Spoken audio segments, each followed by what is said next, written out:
The rain hammered against the cracked windshield of the old Honda Civic as Sarah Mitchell pulled into the parking lot of Riverside Elementary School. She was 20 minutes late again. Through the foggy glass, she could see her daughter Emma sitting alone on the wet steps, hugging her pink backpack like a lifeline. The sight made Sarah's chest tighten with guilt she had become too familiar with. She pushed open the car door and ran through the downpour, her worn sneakers splashing through puddles. Emma looked up, her 7-year-old face trying so hard to be brave, but Sarah could see the tears mixing with raindrops on her cheeks. "Mom, you said you would be on time today," Emma whispered as Sarah wrapped her arms around her small frame. "I know, baby. I know. Work ran late and the bus broke down and..." Sarah's voice cracked. She hated making excuses. She hated that her daughter had heard them all before. They hurried to the car and Sarah cranked up the heat that barely worked. The interior smelled like the French fries from her waitressing shift at Danny's Diner, mixed with the cheap vanilla air freshener dangling from the rearview mirror. Emma stayed quiet during the drive home, staring out at the gray Chicago streets that seemed to reflect their lives back at them in shades of struggle and survival. Their apartment was on the 3rd floor of a building that had seen better days 3 decades ago. The elevator had been broken for 6 months, so they climbed the stairs, Sarah carrying Emma's backpack along with her own purse and the plastic bag of clearance groceries she had grabbed during her 15-minute break between shifts.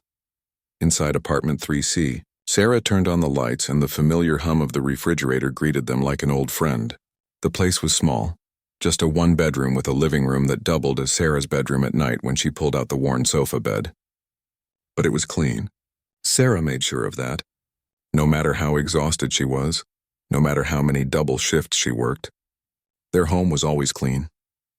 Emma dropped her backpack and headed to the tiny bedroom they had painted yellow together last summer, back when Sarah still had dreams of things getting better soon. Now she just hoped they would not get worse. While Emma did her homework, Sarah changed out of her uniform that smelled like grease and desperation. She caught her reflection in the bathroom mirror and barely recognized herself anymore. At 28, she looked closer to 40. The dark circles under her green eyes had become permanent residents. Her brown hair, once thick and shiny, now hung limp around her shoulders because she could not remember the last time she had money for a proper haircut. She thought about the envelope hidden in her underwear drawer. The 3rd eviction notice in as many months. Landlord Marcus had been patient, she had to give him that. But patience had limits and hers was apparently 3 months of unpaid rent. She had until the end of next week to come up with $3,000 or they would be out on the street. $3,000 might as well have been $3 million. "Mommy, I'm hungry," Emma called from the bedroom. Sarah closed her eyes and took a breath before plastering on a smile and heading to the kitchen. She opened the refrigerator to assess their options. Half a carton of eggs, some butter, bread that would be good for maybe 2 more days, and a package of pasta. The groceries she brought home today would help, but they needed to stretch until Friday when she got paid again. "How about breakfast for dinner?" Sarah asked with forced cheerfulness. "Again?" Emma appeared in the doorway, her expression caught between disappointment and acceptance. The words hit Sarah like a physical blow, but she kept smiling. Sometimes breakfast foods are the best foods. Pancakes are fancy. People pay good money at restaurants for pancakes. Emma did not argue. She had learned not to. At 7 years old, she had already figured out that complaining only made her mother's eyes sadder. And Emma hated seeing her mother sad more than she hated eating scrambled eggs for the 4th time that week. While Sarah cooked, Emma set the small table they had rescued from a curb 2 years ago. She folded paper napkins carefully, arranging them just so, and filled their mismatched cups with water. It was their routine, their small ritual of normalcy in a life that felt anything but normal. They ate in comfortable silence, the kind that comes from being each other's whole world. Sarah watched Emma push eggs around her plate, making patterns, lost in whatever thoughts 7-year-olds think about when their childhood is harder than it should be. "Mrs. Patterson asked me today why I never bring snacks for birthday celebrations," Emma said suddenly, not looking up from her plate. Sarah's fork stopped halfway to her mouth. "What did you tell her?" "I said we don't really celebrate birthdays at our house because we're too busy with other important things." The lie was so brave, so protective, that Sarah had to blink back tears. "Oh, baby. It's okay, Mom. I told her celebrations are kind of overrated anyway." Emma finally looked up and her smile was so genuine, so full of love despite everything, that Sarah felt her heart crack and heal simultaneously. After dinner, Emma took her bath while Sarah washed dishes by hand because the dishwasher had broken last year, and the landlord said fixing it was not his priority. Through the thin walls, she could hear the Martinez family arguing next door, the sound of breaking glass, then crying. Above them, old Mr. Chen was playing his violin, the sad melody drifting down through the ceiling like a soundtrack to their building's collective struggle. Sarah dried the last plate and checked her phone. 3 missed calls from Danny's diner. Her stomach dropped. She called back immediately. "Sarah, where were you?" Danny's gruff voice barked through the speaker. "You were supposed to be here an hour ago for the evening shift." Her mind went blank with panic. "Evening shift? I worked the lunch shift today. I'm not scheduled for evenings until Thursday. I sent you a text yesterday. Amber called in sick. I needed you to cover." Sarah pulled the phone away to check her messages. There it was, buried under spam and a bill reminder she had been ignoring. Her hands started shaking. "Danny, I'm so sorry. I didn't see it. I can come right now. Just give me 20 minutes, too late. I called Jessica. She's already here. And Sarah? This is the 3rd time this month you've missed a shift or showed up late. I can't keep doing this. Please, Danny, I need this job. I have a daughter. You know I work hard when I'm there." The silence on the other end lasted an eternity.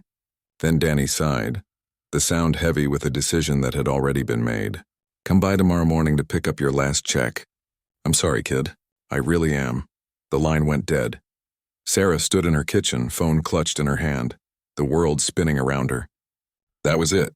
Her main income? Gone. She still had her weekend job cleaning offices, but that barely covered groceries. The eviction notice suddenly felt less like a threat and more like an inevitability. "Mommy, can you read me a story?" Emma called from the bedroom, her voice small and hopeful. Sarah wiped her face quickly, forced herself to breathe, to be present, to be the mother Emma needed even when everything inside her was screaming. She walked to the bedroom where Emma was already tucked under her blankets, her damp hair spread across the pillow, clutching the stuffed rabbit that had been her companion since she was born. Sarah lay down next to her, pulling Emma close, breathing in the scent of the cheap shampoo and the innocence that somehow still existed in this small body. Despite everything, she opened the worn copy of Charlotte's Web they had been reading together, the pages soft from countless readings, and began to read about friendship and loyalty and promises that were kept. As Emma's breathing slowed and deepened, Sarah kept reading even though her daughter had fallen asleep. She read because stopping meant facing reality. She read because the words were a spell against the chaos waiting for her in the morning. She read because in that story, things worked out. The good ones were saved. Love won. When she finally closed the book, Sarah stayed beside Emma, watching her sleep. This beautiful, resilient little girl deserved so much more. Deserved birthday parties with real cake and friends. Deserved new shoes when hers wore out. Not shoes from the thrift store with someone else's wear pattern. Deserved a mother who could pick her up on time and not show up smelling like cheap coffee and broken dreams. Sarah carefully extracted herself from the bed and returned to the living room. She pulled out the sofa bed, the springs protesting loudly, and lay down fully clothed. Sleep felt impossible. Her mind raced through options that did not exist, through calculations that did not add up, through prayers to a God she was not sure was listening anymore. Tomorrow she would figure something out. She always did. Somehow they always made it through. But tonight, lying in the dark with the sound of sirens wailing in the distance and the weight of impossible choices pressing down on her chest, Sarah allowed herself one moment of complete honesty. She was drowning, and there was no lifeline in sight. Morning came too quickly, dragging Sarah from restless sleep into harsh reality. Emma was already awake, sitting at the table with a bowl of cereal, her legs swinging beneath the chair. She looked up when Sarah emerged, and the innocent hope in her eyes made Sarah's chest ache. "Morning, Mommy. Did you sleep good?" Sarah nodded, not trusting her voice yet. She made coffee with the last of the grounds, the weak brew barely qualifying as caffeine, and tried to organize her thoughts into something resembling a plan. Pick up the final check from Danny's, drop Emma at school, spend the day looking for work. Any work. After walking Emma to school, Promising her she would be on time for pickup today because at least now she had no job to be late from, Sarah headed to the diner. The morning crowd was in full swing, the smell of bacon and fresh coffee mocking her through the windows. She had served thousands of breakfasts in this place over the past 3 years. Now she was walking in for the last time. Danny was behind the counter, his weathered face carefully neutral as he handed her an envelope. "There's an extra week's pay in there." "Don't tell the other girls." Sarah took it, emotion clogging her throat. "Thank you, Danny, for everything. You're a good worker, Sarah, good mother too. Things will turn around. They always do." But they both knew that was not always true. Sometimes things just kept getting worse until there was nothing left but survival mode and scattered pieces of who you used to be. Sarah walked the streets of Chicago for hours, going into every store, every restaurant, every business with a help wanted sign. But everywhere she went, the story was the same. Fill out an application online. We'll call you if something opens up. Do you have experience in this specific field? We really need someone who can work nights and weekends. The unspoken message was clear. Single mother with limited availability and desperate energy was not what anyone was looking for. By noon, her feet hurt and her hope had dwindled to fumes. She stopped at a bus shelter to rest, counting the money in Danny's envelope. $480. It was something, but it was nowhere close to enough. Her phone buzzed. A text from the school nurse. "Emma is running a fever. Can you come pick her up?" Sarah's stomach dropped. She could not afford for Emma to be sick. Could not afford the doctor visit, the medicine, the missed work from her weekend cleaning job if she had to stay home. But none of that mattered because Emma needed her. So Sarah ran to catch the bus, her mind already calculating which bill she could skip paying to cover urgent care if needed. Emma was lying on the cot in the nurse's office, her face flushed and her eyes glassy. The nurse gave Sarah a sympathetic look that somehow made everything worse. "She's got a temperature of 102, probably just a virus going around. But you should keep her home tomorrow and monitor it." Sarah nodded, scooping Emma into her arms despite her daughter being almost too big to carry anymore. Emma felt like fire against her chest, her small body trembling. They took a taxi home using money Sarah could not spare, because the bus felt too cruel for a sick child. Back in the apartment, Sarah set Emma up on the couch with blankets and the old tablet they shared, streaming a movie from the free trial she had signed up for using a new email address because the last trial had expired. She gave Emma the children's fever reducer she kept for emergencies, grateful she had not used it yet this season, and made soup from a can. While Emma dozed, Sarah opened her laptop and checked her bank account. $217. With Danny's final check, she would have just under $700 total. Rent was $3,000 overdue. Electric bill was $200. Phone was $80. Food for the month, at least $200 if they were careful. The math was impossible. There was no configuration that worked. She opened her email and found the usual spam, plus a message from Emma's school about upcoming field trip fees. $40 per student. Sarah closed the laptop before she started crying. Her phone rang. Unknown number. She almost did not answer, but something made her pick up. "Is this Sarah Mitchell?" "Yes, who is this?" "This is Jennifer from Brookside Apartments. We have your application on file from 6 months ago. A unit just became available. 2-bedroom, but I have to be honest with you, your credit score is concerning and we would need first month, last month, and security deposit up front.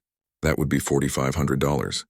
Are you still interested?" Sarah wanted to laugh at the absurdity. 6 months ago, she had dreamed of a 2-bedroom place where Emma could have friends over without being embarrassed. Now she could not even afford the 1-bedroom they were about to lose. "No. Thank you, but my situation has changed." She hung up and stared at the peeling paint on the ceiling. Her daughter was sick on the couch. They were days away from eviction. She had no job and no prospects.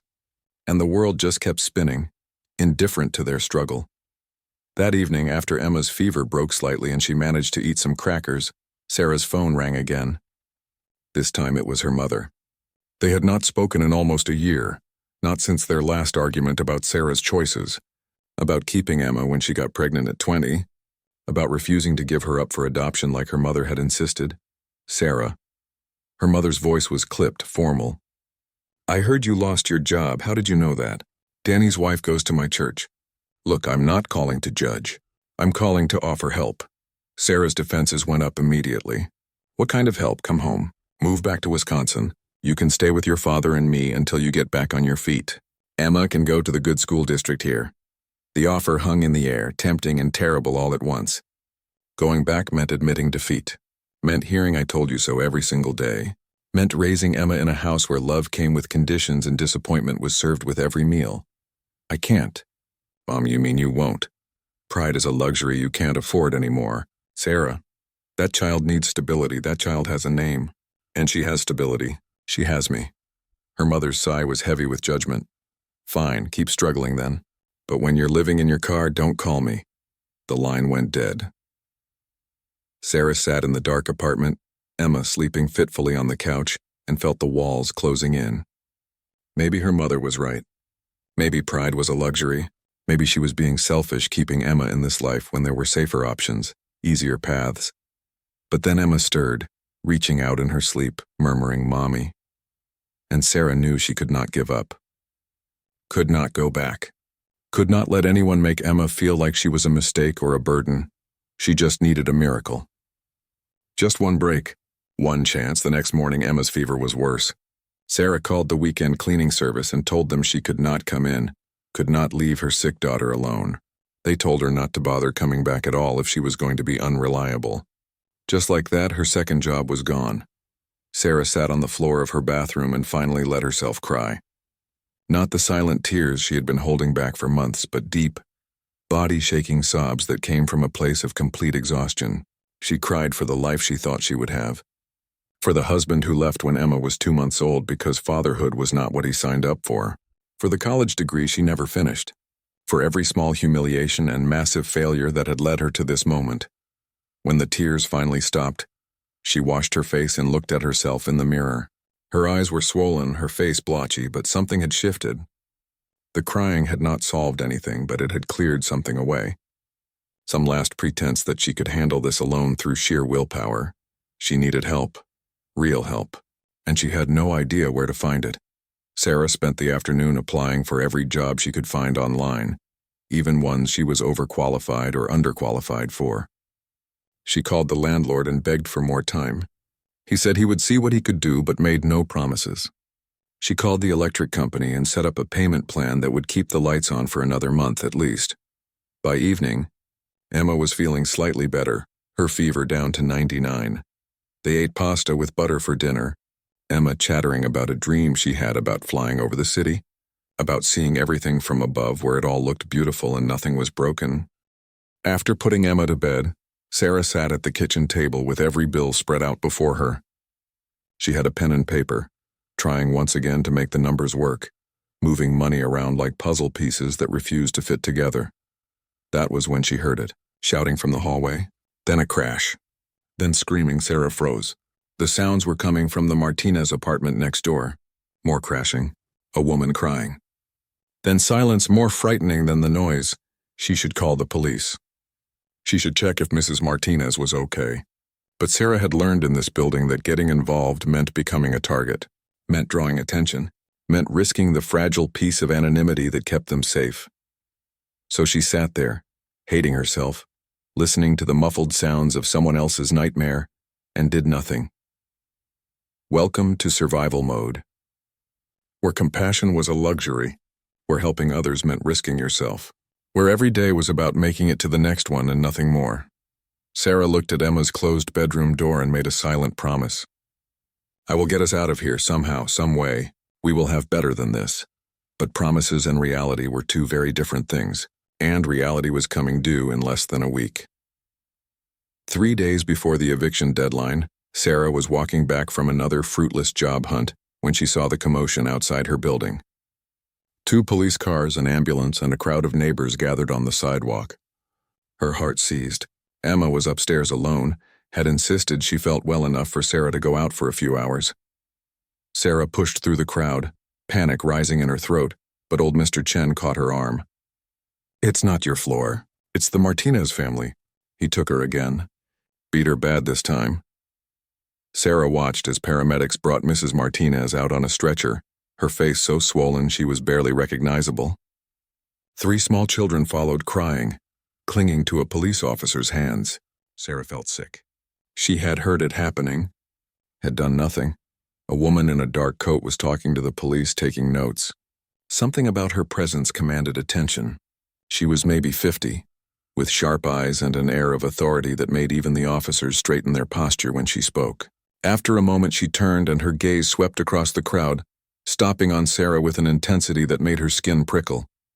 The woman walked directly toward her. "You live in this building?" Sarah nodded, confused. "Yes. Apartment 3C, you heard what was happening to that woman?" The woman gestured toward the ambulance. The question was not accusatory, just factual, but Sarah felt the weight of it anyway. Yes. Sometimes.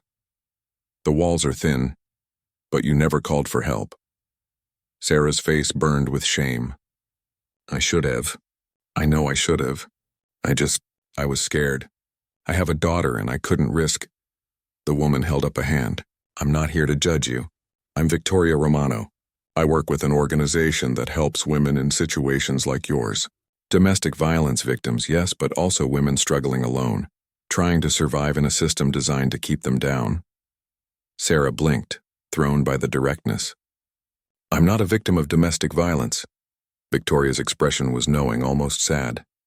"There are many kinds of violence. Poverty is violence. Watching your child go hungry is violence. Being one paycheck from homelessness is violence. It just looks more socially acceptable." The words hit Sarah like a confession she had not known she needed to make. "Who are you, really?" "Someone who helps people who slip through the cracks." Victoria pulled out a card, pressed it into Sarah's hand. "This is my personal number. Call me when you're ready to stop drowning."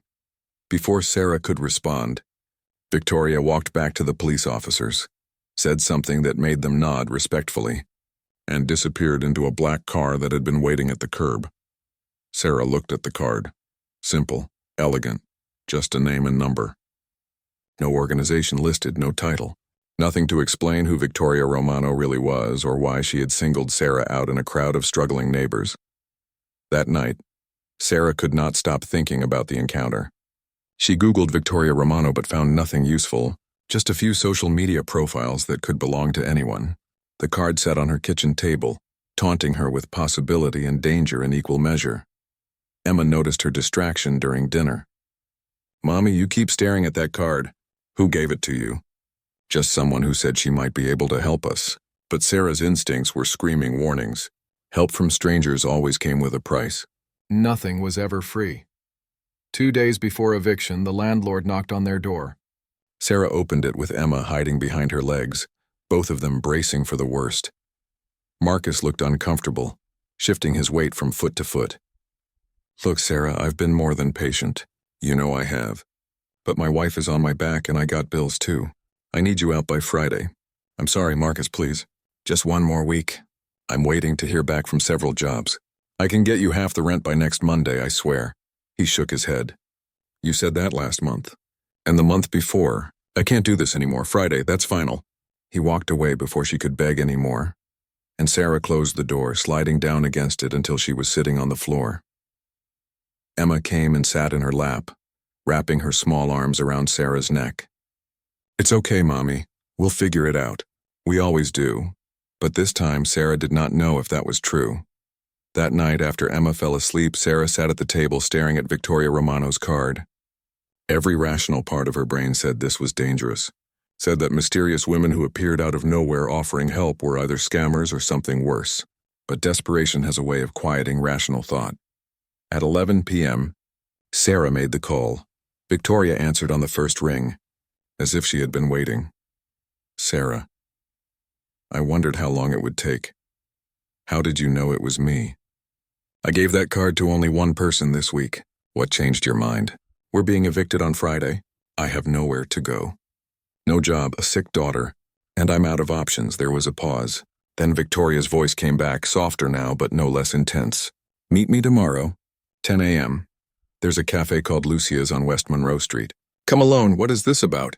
"What kind of help are you offering?" "The kind that will change your life. But you have to trust me. And trust doesn't come easy in your position, I understand that. So I'll tell you this much. I work for someone who believes that the strongest people are often the ones the world tries hardest to break. He helps those people, gives them a chance when everyone else has given up on them. Why me? You don't even know me, I know enough. I know you're a fighter. I know you love your daughter more than your own life. I know you've been knocked down so many times you've forgotten what standing up straight feels like. That's exactly who we look for. Who is we tomorrow? 10 a.m. Victoria hung up. Sarah sat in the dark, her heart pounding. This was insane. This could be anything. Human trafficking. A cult, a scam. But it could also be the miracle she had prayed for. She looked at the eviction notice taped to her refrigerator, at the empty job application tab still open on her laptop, at Emma's bedroom door, behind which her daughter slept, trusting that her mother would somehow make everything okay. Sarah had nothing left to lose. The next morning, she dropped Emma at school early, lying and saying she had a job interview, which was technically true, depending on what tomorrow's meeting turned out to be. She took 2 buses to West Monroe Street, her stomach churning with anxiety the entire way. Lucia's was a small Italian cafe, the kind of place that looked expensive just from the outside.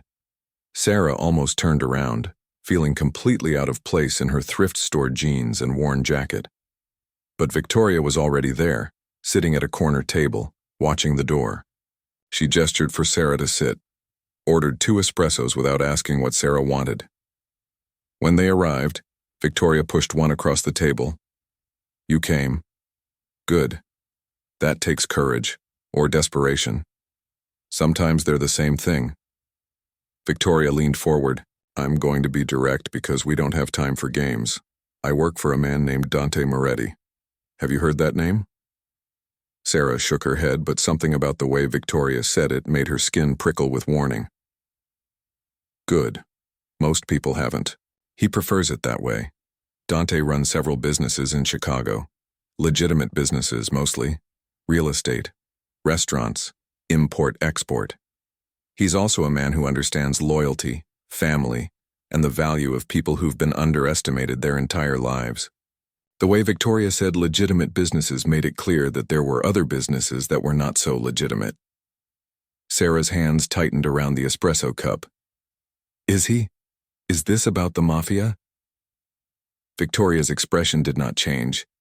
That word gets thrown around a lot, usually by people who watch too many movies. What Dante runs is a family, a network of people who help each other, who protect each other, who understand that sometimes the system is rigged and you need your own system to survive. Sarah felt like she was standing on the edge of a cliff. This is illegal. Poverty is killing you slowly. Is that legal? Is it legal that you work 3 jobs and still can't afford to keep a roof over your daughter's head? Is it legal that one medical emergency will destroy you financially?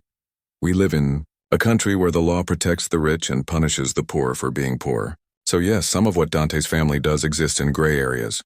But what we're offering you is completely legitimate, which is a job, a real one, managing one of Dante's restaurants, good salary, benefits, healthcare for you and Emma, and an apartment, rent-free for the first year while you get back on your feet. It sounded too good to be true, which meant it probably was. What's the catch? The catch is loyalty. If you join this family, you don't betray this family. You don't talk about this family to outsiders. You show up. You work hard. You prove that Dante's faith in you was warranted. And in return, you and Emma will never go hungry again. Never worry about eviction. Never feel alone in this world. Sarah's mind was spinning. And if I say no? Victoria shrugged. Then you say no. Walk away. I'll never contact you again. But Friday still comes. The eviction still happens. And you're still alone with no options. If you're still here, watching this story unfold and wondering what Sarah will choose, take a moment and subscribe to the channel. Because this is just the beginning of a journey that will challenge everything you thought you knew about family, loyalty, and survival. The real twist is still coming. Sarah looked at Victoria's face, trying to read truth from manipulation. Every instinct screamed that this was dangerous, that getting involved with someone like Dante Moretti, whoever he really was, would change her life in ways she could not predict or control. But then she thought about Emma's face when Sarah picked her up late from school. Thought about the shame of eating eggs for dinner 4 nights in a row. Thought about the electricity getting shut off and having to explain to a 7-year-old why they were sitting in the dark. How do I know this is real? That you'll actually help? Victoria pulled out her phone and showed Sarah a photo. A woman, maybe 30, with 2 kids, standing in front of a beautiful townhouse. Smiling. Really smiling. This is Maria. 6 months ago, she was sleeping in her car with her children. Now she manages Dante's restaurant in Lincoln Park, makes $60,000 a year plus tips. Her kids go to private school.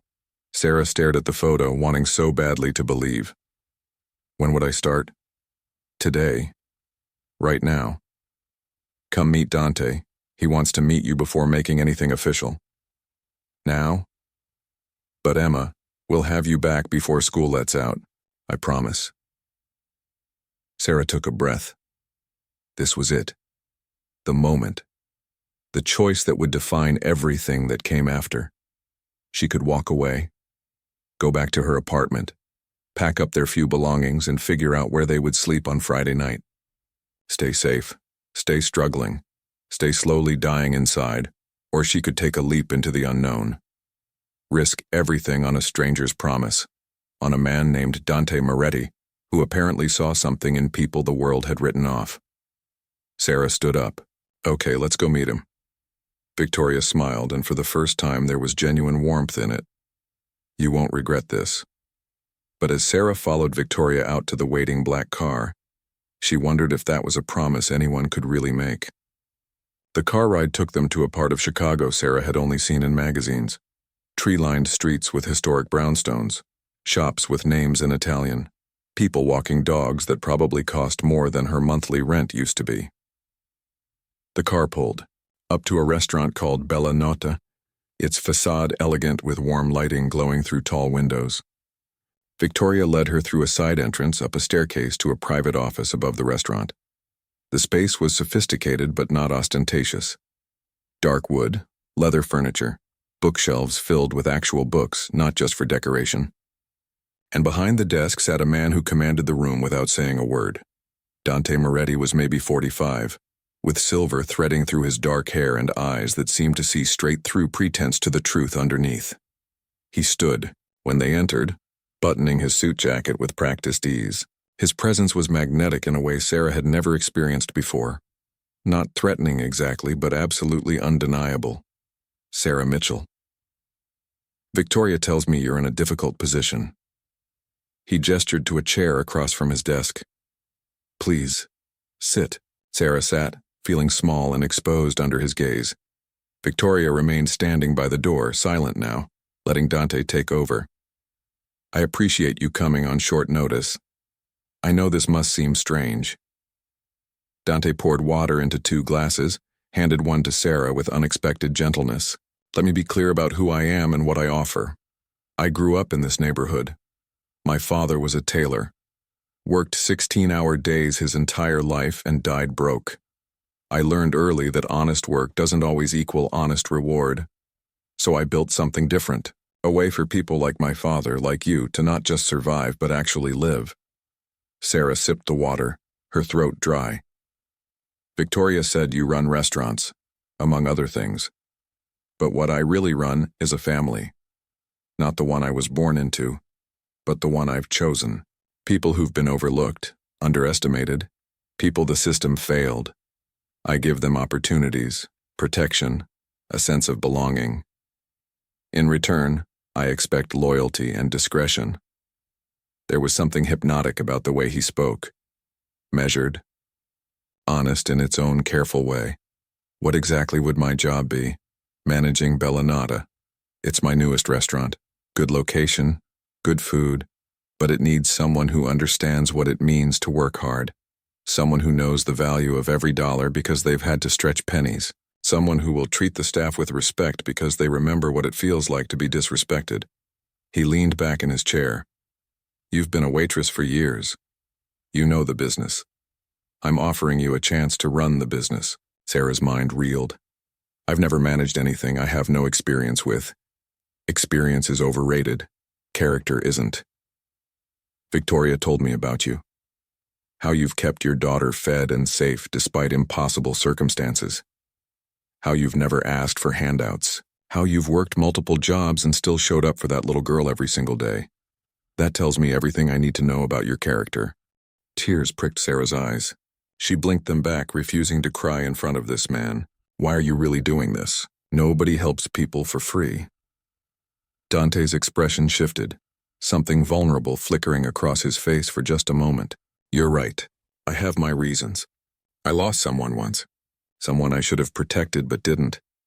Since then, I've made it my mission to help people who remind me of her. Single mothers struggling alone.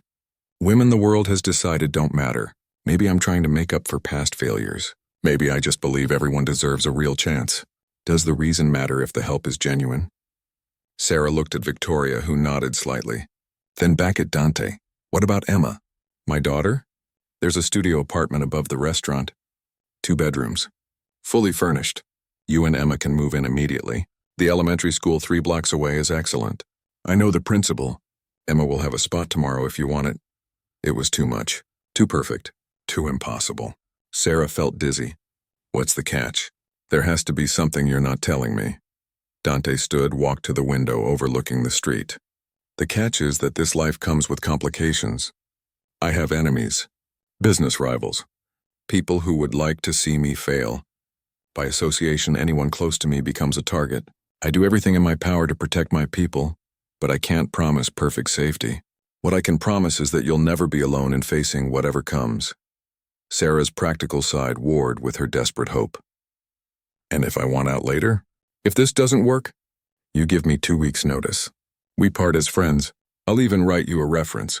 But I don't think you'll want to leave. People who join this family tend to stay, not because they have to, but because they finally feel like they belong somewhere. The words hit Sarah in a place she had not realized was hollow. Belonging. When was the last time she had felt that? High school? Before Emma's father left? Maybe never? Can I think about it? Dante turned back to face her. You have until we finish this conversation. After that, the offer expires. I need people who can make decisions under pressure. Life doesn't give you the luxury of endless deliberation. Sarah's hands trembled. She thought about the eviction notice, about Emma's face when she told her they might have to live in the car for a while, about the endless rejections from every job she had applied for, about her mother's voice saying pride is a luxury you can't afford. This man was offering her everything. A job, a home, security, respect, all she had to do was say yes to someone whose business dealings probably crossed legal lines she did not want to think about too, carefully.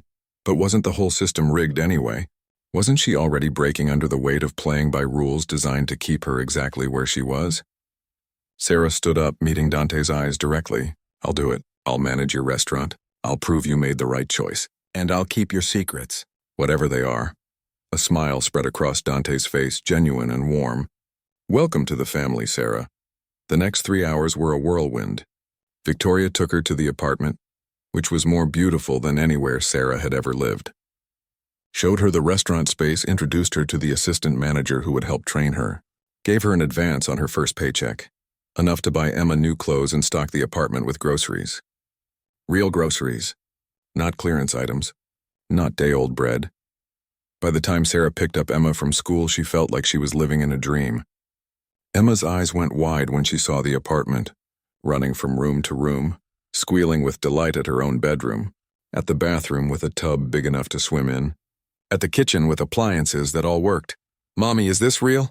Are we really going to live here? Sarah knelt down to Emma's level, holding her face between her hands. Yes, baby. This is real. We're going to be okay now. Better than okay.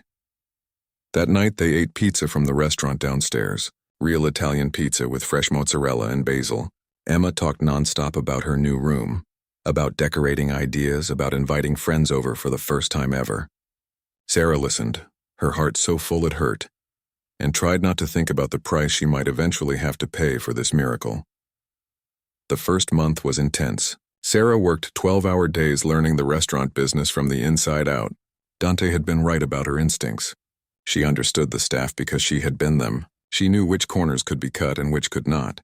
She learned quickly, absorbed everything Victoria and the other managers taught her, and started implementing small changes that improved efficiency without anyone feeling micromanaged. The staff respected her because she worked alongside them. When the dishwasher called in sick, Sarah washed dishes. When a server was overwhelmed, Sarah took tables. She remembered everyone's names, asked about their families, actually listened to their problems. Within weeks, Bellanotte was running smoother than it had in months, Dante noticed. He came by one evening, sat at the bar watching Sarah work. When the dinner rush ended, he called her over. "You're exceeding my expectations. The staff loves you. Profits are up 18%. I made the right choice."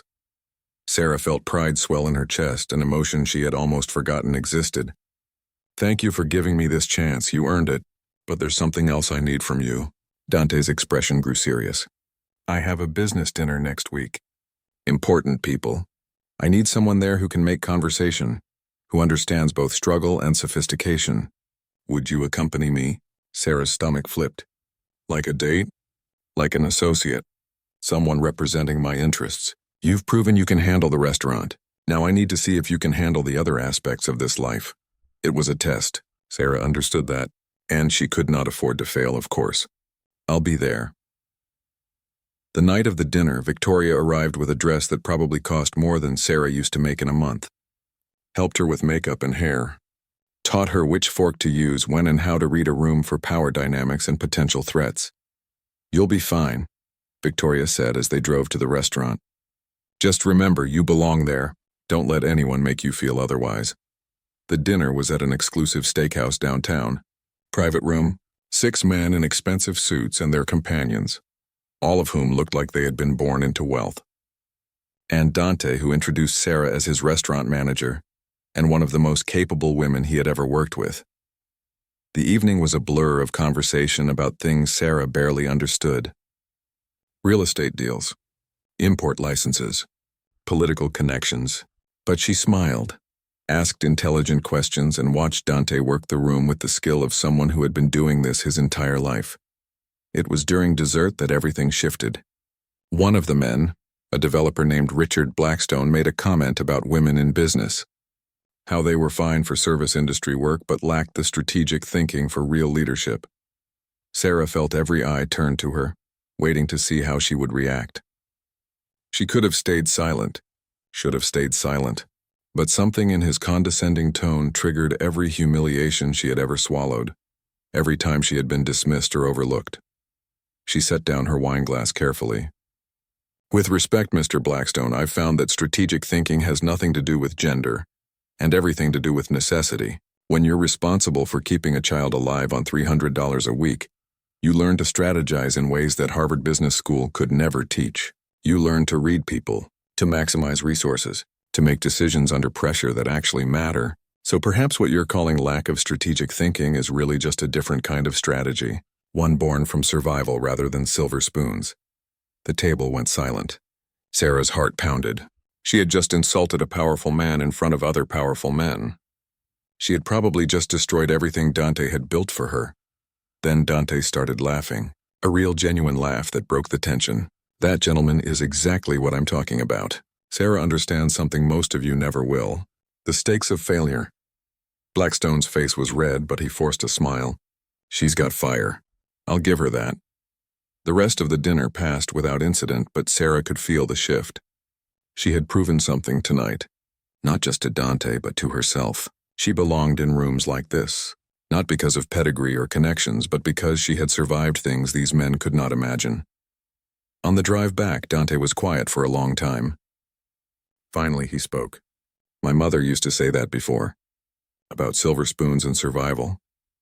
Sarah turned to look at him, seeing something new in his expression. Vulnerability. "You miss her?" "Every day. She died when I was 20. Cancer. We couldn't afford the treatment that might have saved her. That's when I decided the rules were broken and I would make my own." For the first time, Sarah understood. Dante was not just helping random people. He was saving his mother over and over again through every woman like Sarah that he pulled from the edge. "Thank you," she said softly, "for seeing me, for believing in me." Dante met her eyes. "You're family now, Sarah. And family protects family. Always." In that moment, sitting in that car with this complicated man who had given her back her life, Sarah finally understood what Victoria had meant.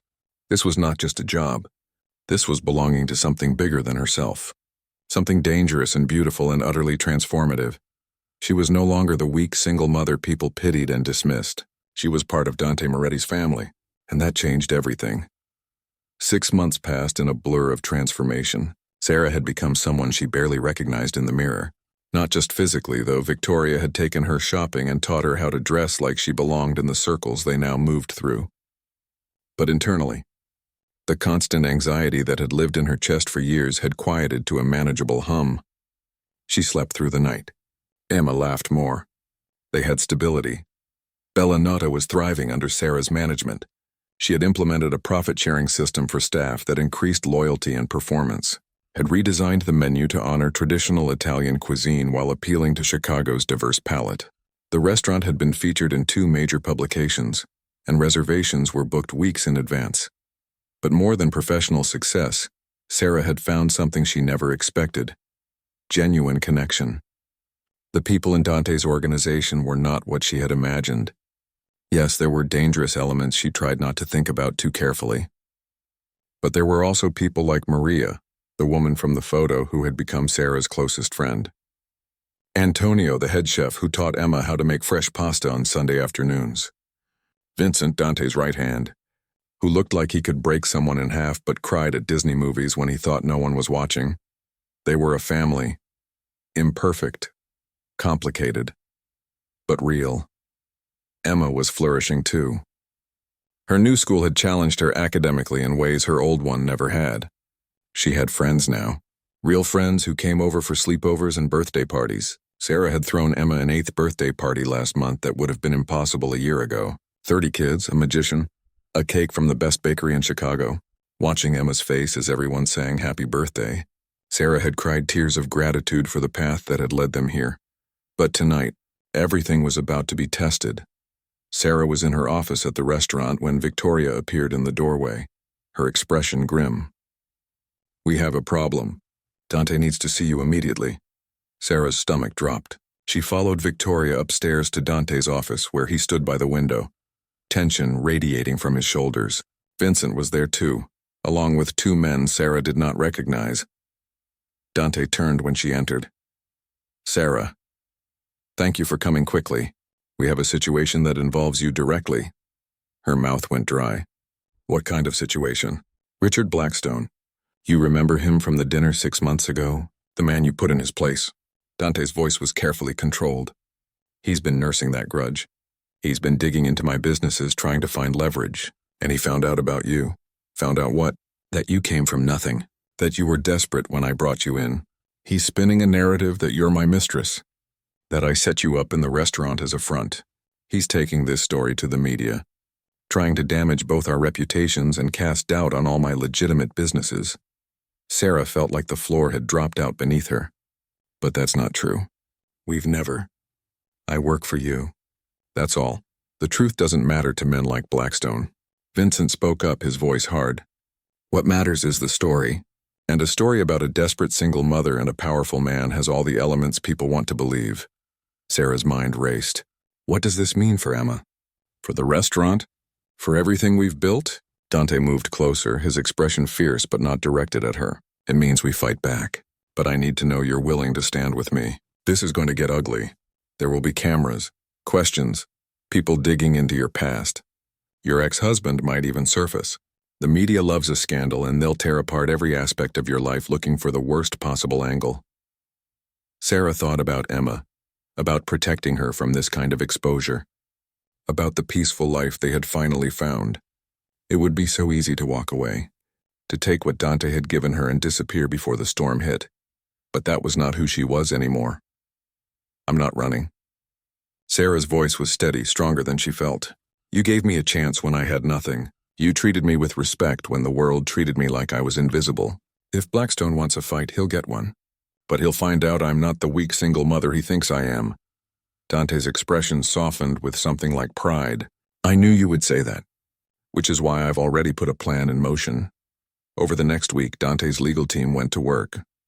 They compiled documentation of every legitimate transaction, every proper business practice, every professional interaction between Sarah and Dante. They gathered testimonials from the restaurant staff about Sarah's leadership and character. They prepared a counter-narrative so airtight that Blackstone's accusations would crumble under scrutiny. But they also did something else. Something Sarah only learned about later. Dante had his people dig into Blackstone's business dealings, and what they found was damning. Tax evasion, bribery, contracts with shell companies designed to hide illegal construction practices. Blackstone had built his empire on actual corruption while trying to paint Dante as the criminal. The night before the story was set to break, Dante called Sarah to his office. Victoria and Vincent were there, along with a woman Sarah did not recognize. Tall blonde with the sharp eyes of someone who missed nothing. "Sarah, this is Jennifer Walsh. She's an investigative journalist, one of the few with actual integrity."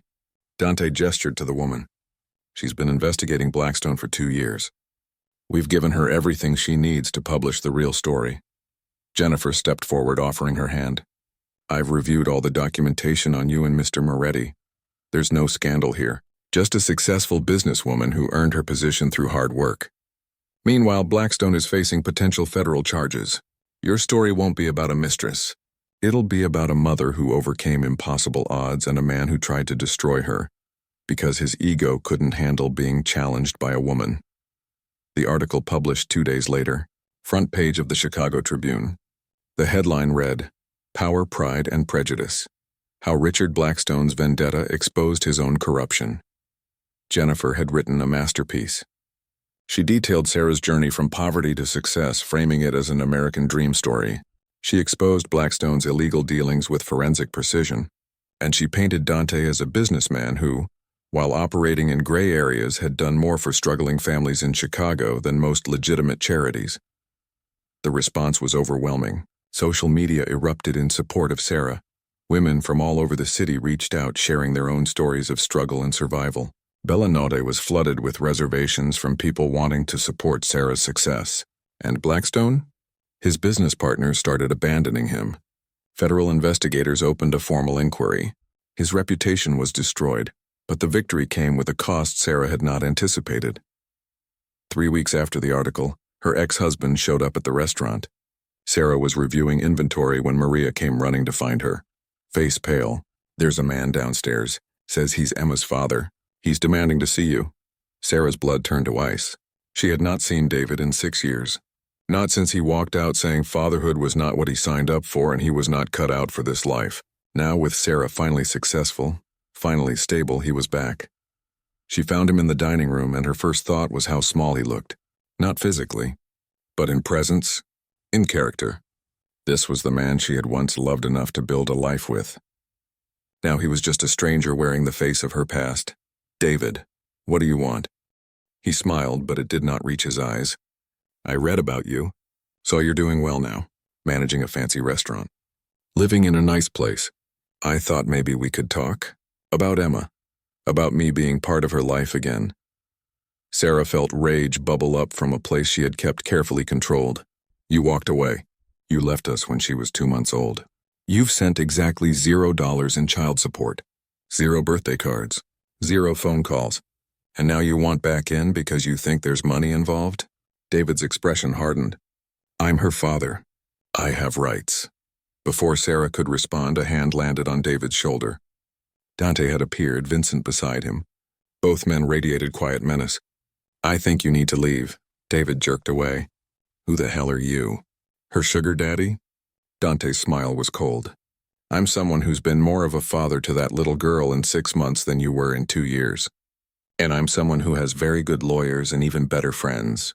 If you try to disrupt Emma's life, if you cause Sarah one moment of pain, you'll discover exactly how unpleasant your life can become." David looked between them, calculating. Then he pulled out his phone. "I have texts here. Proof that Sarah is involved with organized crime, that she's an unfit mother. I'll take this to child services if she doesn't give me what I want." Sarah felt the room tilt. He was threatening to take Emma. After everything she had survived, everything she had built, this man was threatening to take her daughter. Vincent moved forward, but Dante held up a hand. "How much?" David blinked. "What? How much money will it take for you to walk away and never come back?"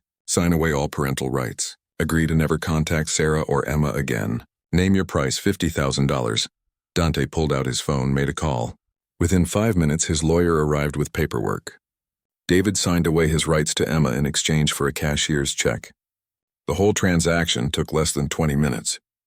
He left without another word, and Sarah knew she would never see him again. When he was gone, Sarah's legs gave out. She sank into a chair, shaking. Dante knelt beside her. He can't hurt you anymore. Can't hurt Emma, you're safe. You bought my daughter's safety. Sarah looked at him, tears streaming down her face. How do I ever repay that? You don't, that's what family does. We protect each other, always. Dante squeezed her hand. Emma is part of this family now. Both of you are. And family is sacred. That night, after Emma was asleep, Sarah stood in their apartment looking out at the Chicago skyline. 6 months ago, she had been drowning. Alone. Desperate. Invisible to everyone except bill collectors and judgmental strangers. Now she was Sarah Mitchell, successful restaurant manager. Part of Dante Moretti's unconventional family. A woman who had faced down powerful enemies and won. A mother whose daughter would never know hunger or fear or the shame of not being enough. The journey had been terrifying. Had required her to accept help from people society said were dangerous. Had forced her to operate in moral gray areas that made her uncomfortable. But it had also saved her life. Given her back her dignity. Shown her what true loyalty and protection felt like. She was not weak. She never had been. She had just been alone. But she was not alone anymore. 2 years later. Sarah stood in front of the mirror in her bedroom, adjusting the elegant navy dress she wore. The apartment above Bellinata had become a real home, filled with Emma's artwork on the walls, photographs of family gatherings, and the comfortable clutter of a life fully lived. Through the window she could see the Chicago skyline glittering in the evening light, and somewhere in that view was the building where she and Emma had once faced eviction, where they had been invisible and struggling. That felt like a lifetime ago. Like it had happened to a different person. "Mommy, are you ready?" Emma appeared in the doorway, now 10 years old and growing more beautiful and confident every day. She wore a green dress that brought out her eyes, her hair pulled back in an elegant braid that Victoria had taught her to do herself. "Almost, baby. Just need to find my earrings." Sarah smiled at her daughter in the mirror. "How are you feeling about tonight?" Nervous but excited, Emma came to stand beside her mother. "Do you think Dad would be proud?" Sarah's heart clenched. They had started calling Dante that about a year ago. Not officially, but in the ways that mattered. He had been there for every school event, every scraped knee, every nightmare and triumph. He had taught Emma to ride a bike, helped with math homework, and showed up in all the ways her biological father never had. "Which one? Your first dad or your real dad?" Emma thought about it seriously. "Real dad. The one who stayed, then yes, baby. He'll be incredibly proud. Because tonight is all about you." Tonight was the opening of Bella Note's second location, and Emma had helped design the children's menu and the family dining area. It had been Dante's idea to involve her, to teach her about business and responsibility from a young age. Emma had taken to it naturally, showing the same instincts for understanding people that Sarah had discovered in herself. They headed downstairs where the restaurant was already buzzing with activity. The staff moved with practiced efficiency, every detail perfect for tonight's grand opening celebration. Maria was there with her children, now thriving teenagers who helped out at the restaurant on weekends. Antonio supervised the kitchen with his usual passionate intensity. Vincent stood by the door in a suit, looking more like a businessman than the enforcer Sarah knew he sometimes had to be. And Dante. He stood in the center of the main dining room, directing final preparations, his presence commanding but warm. When he saw Sarah and Emma, his whole face transformed with a smile that still made Sarah's heart skip after 2 years. "There are my girls." He opened his arms and Emma ran to him, hugging him tight. Dante lifted her easily despite her growing size. "Are you ready for your big debut, little chef?" "I'm ready." Emma grinned. "I just hope people actually order from my menu. They will. Because you made it with love. And people can always taste love." Dante set her down and met Sarah's eyes over Emma's head. "You look beautiful. So do you." Sarah moved closer and he pulled her in for a quick kiss. 2 years together, and she still felt the electricity of that connection. still marveled that this man, this complex and powerful man, had chosen her, not because she was weak and needed saving, but because he saw her strength when everyone else saw her struggle. The guests started arriving. Business associates and their families. City officials who had once avoided Dante but now sought his endorsement. Journalists including Jennifer Walsh, who had become a friend. Members of the extended family that Dante had built over the years. People from all walks of life united by loyalty and second chances. But the guest who surprised Sarah most was the woman who walked in just as dinner service was beginning. Her mother. Sarah had not spoken to her in over 2 years, not since the phone call about moving back to Wisconsin. But Dante had tracked her down and invited her tonight, believing that some wounds needed healing even when they were justified. "Mom." Sarah's voice was uncertain as she approached. Her mother looked older, smaller somehow. Her eyes were wet as she took in Sarah's appearance, the restaurant, the obvious success. "Sarah, you look wonderful. Thank you for coming." Sarah did not know what else to say. Her mother reached out tentatively and took Sarah's hand. "I was wrong. About everything. About telling you to give up Emma. About saying you would never make it on your own. About judging every choice you made. I was so scared for you that I couldn't see how strong you were. How strong you've always been.